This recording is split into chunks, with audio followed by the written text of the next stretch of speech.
Alright, my hair is pinned back. I do not have my headphones on. So you know what time it is. It's time for another makeup and mumbling. I did want to give a little bit of a warning at the introduction of this video. And we are going to be talking about this word.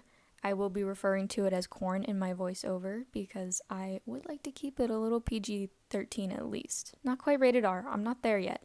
I am going to be talking about erotic content. It's going to be a little bit of a heavier topic, but it is something that has been on my mind. If that is not something you would like to hear about, if that is not something that sits well within you, then please by all means click out of this video and I will see you at the next time. If there are several other videos that I have about commentary or just my thoughts and opinions on things that you can go ahead and watch. And I will see you in the next video. It is okay. Take care of yourself. Alright, now let's get into the makeup and mumbling. Let me heavily disclaim that I am not a licensed therapist, sex therapist, mental health counselor, or anyone in the medical field.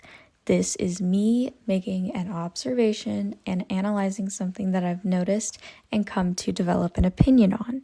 I will also be leaving the SAMHSA Hotline in the description as well as all my sources and links. So this is probably going to ruffle a few feathers, and I can live with that. I genuinely think a lot of women on the erotic literature side of TikTok have corn addictions. Corn addictions don't have to be confined to just one medium of media. Like, it isn't just to videos. Brown University states that sexually explicit media includes a variety of types, including print media, photos, sculptures, drawings, paintings, animations, sound recordings, films, videos, video games, applications for smart devices, and virtual reality. So with that, I can and will make this argument. Before we really get into it, I want to give a refresher of the cycle of addiction and what it looks like. The model is the same, really, but the addictive thing is different, like alcohol, drugs, or shopping. The person starts off with a little getting the dopamine/euphoria, then they keep doing it, and it's not the same, so they up it a bit more. The cycle continues with the addict having to up the intensity of the thing they're addicted to.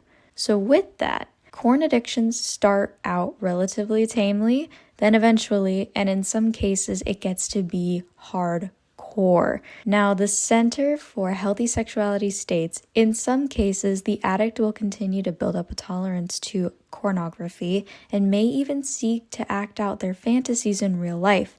This can be very dangerous, especially in situations where hardcore, violent sex, or child pornography are concerned. Immediately, I think of the dark romance genre in general. Look, I'm not a stranger to darker, more graphic smut. I grew up on the internet back when smut used to be rated on the citrus scale. Y'all remember that? Oh man, that was something. I'm not a stranger to Wattpad or AO3. I will not be divulging anymore, but just know, I know. So when I got on the fringes of the booktok community and discovered very quickly, might I add, the smutty side, I got intrigued. I haven't read any of these books because my personal opinion is that fanfictions do romance better and any sort of erotic scenes are best left to said fanfiction writers and audio makers. Personal anecdotes to the side. Some of the books and their summaries have left me speechless in a really, really bad way. Because, like, what do you mean Colleen Hoover had to rewrite a scene of one of her books because it had SA in it? Or that the hunting Adeline books, whatever, has dubious consent at most instead of just, actual consent? Like, regardless of how you feel about CNC, which is consensual, non-consensual, that is an option. So how did I come to this conclusion? Well, dear listener, let me regale the krakens smuttok drama from earlier this year and explain it through the signs and symptoms of corn addiction.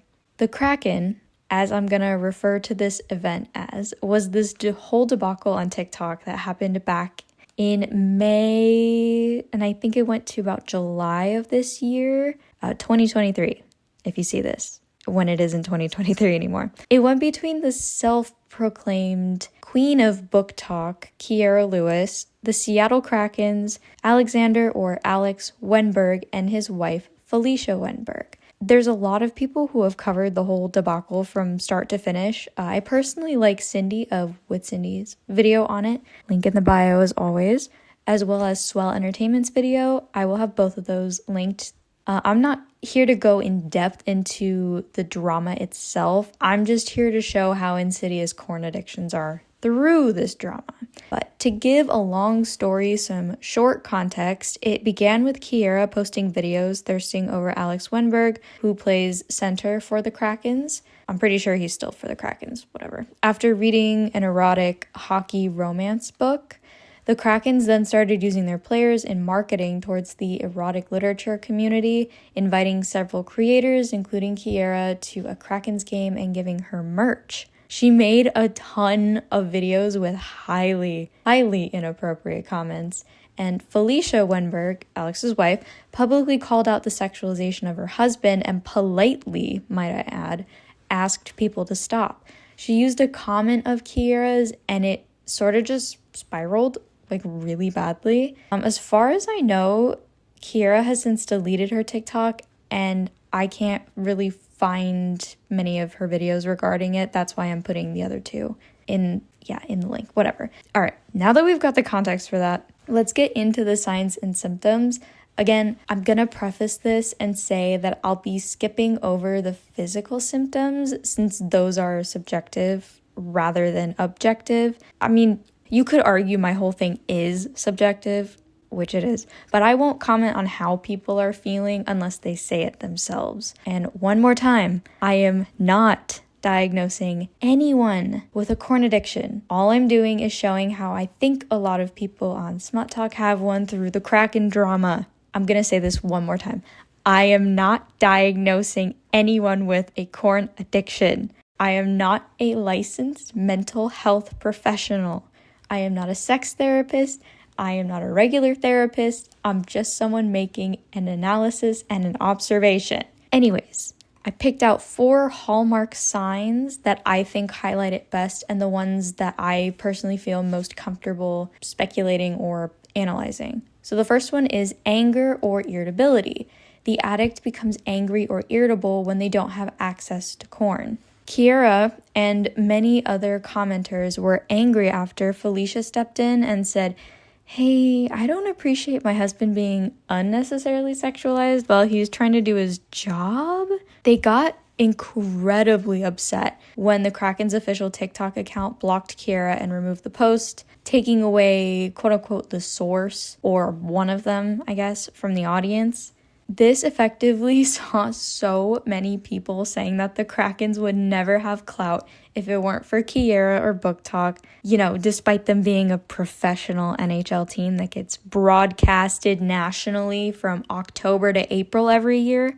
That's not even counting if they make the playoffs or Stanley Cup finals. Number 2, constantly thinking about corn. With the frequency that Kierra was posting videos about the Krakens and Alex specifically, on top of the amount of videos she made about other erotic content, there was a video from last September that she made about A Court of Mist and Fury that's coming to mind, and I felt confident enough to put that as a sign in this analysis, even though it's more of a symptom. Number 3, spending an abundance of money. I hesitate to add this. I think that spending money on erotic literature at the rate some of these book talkers do, including Kierra, warrants it in this spot, but I don't think that spending money on erotic literature in and of itself is indicative of a problem. Considering that the Krakens team flew her out and gave her jerseys that no doubt cost kind of a lot of money, safe to say it's going in.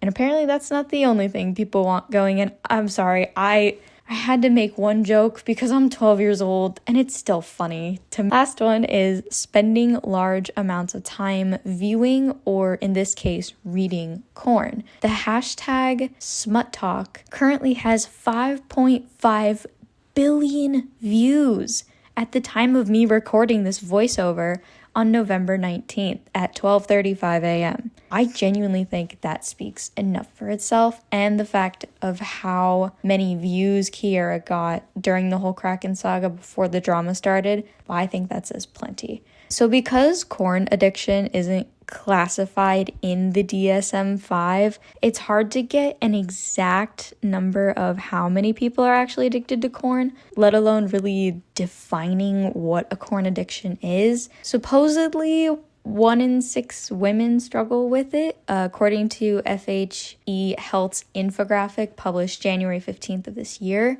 But I don't think it takes a genius to come to the conclusion that a lot of people struggle with a corn addiction on some level, whether they realize it or not. I am all for healthy sexual expression, 100%. It's good to have those feelings. It's natural to want that. It is normal. There is nothing wrong with feeling that. I'm not discrediting asexuals, but this ain't about y'all right now. Again, it's 100% normal to feel that drive, and there is nothing inherently wrong with feeling that. The feeling itself is not a bad thing. It's what you choose to do with it that can make it bad. So anyways, I think that with the explosion of erotic literature being more accepted as a form of corn and the way it's become more socially acceptable to talk about it, on top of how sexualized everything is already, creates this breeding ground for it to creep up on a person.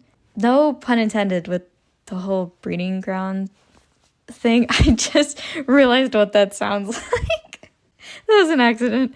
I've been thinking about this a lot, and I think this ties in with sexual repression as well, and the growing puritanical attitude towards sex and sex scenes in visual media in particular. But that's another can of worms that I am not touching with a 10-foot pole. Or maybe I should say Stop. Oh my God. Okay. Anyway. I had to put my hair up because I was getting warm and I didn't want to take off my sweatshirt.